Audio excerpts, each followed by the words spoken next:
Le premier plan d'action égalité professionnelle 21-23 avait posé les bases d'une politique ambitieuse en matière d'égalité professionnelle pour les ministères, avec la création des plans d'académie ou d'établissement, avec la création des référents égalité sur le territoire et avec la création d'un dispositif d'écoute et de traitement des discriminations. Mais il nous fallait aller plus loin. Le deuxième plan d'action 2025-2027 s'inscrit bien dans l'axe du premier plan.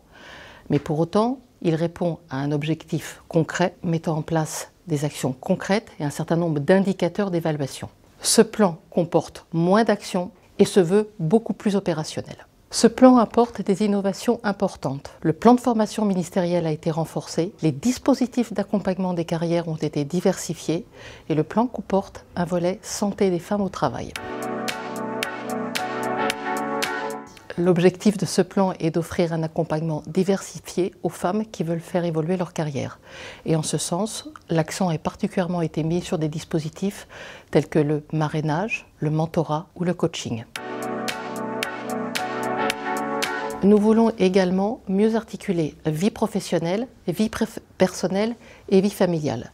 Cela passe notamment par des questions d'aménagement des temps tout au long de la carrière et en fonction de l'étape de sa carrière. À ce titre, un guide de la parentalité pour les futurs parents sera disponible pour donner des axes sur les droits, à la fois pour les agents, mais également pour les services. Un autre exemple, chaque collectif de travail pourra, dans le cadre de la concertation, adopter une charte des temps qui permettra d'articuler les intérêts du service et les nouveaux besoins des agents.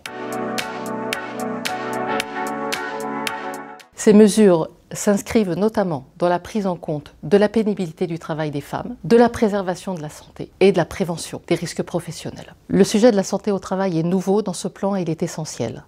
Il s'inscrit dans une réflexion beaucoup plus globale de l'aménagement du temps de travail des femmes, en tenant compte particulièrement des rythmes contemporains et aussi de leur responsabilité familiale. La culture de l'égalité passe à la fois par des actions de sensibilisation et des actions de formation. L'enjeu notamment est mis sur de la formation portant sur l'égalité professionnelle dans toutes ses dimensions.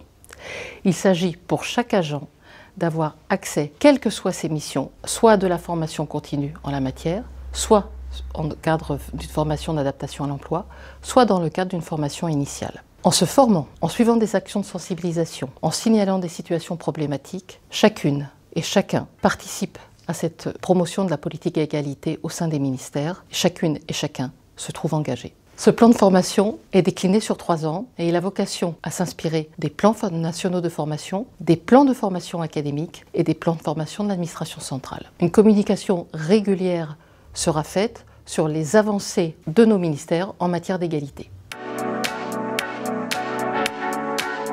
Une action emblématique pourrait notamment porter sur l'attention qu'il y a à avoir une représentation équilibrée dans l'accès aux fonctions des directeurs des écoles. Au regard des défis qui sont les nôtres, tant en termes d'attractivité que de fidélisation, l'égalité professionnelle constitue un véritable levier performant et innovateur pour notre institution. Chacune et chacun a un rôle à jouer pour faire de l'égalité professionnelle une réalité concrète dans nos ministères.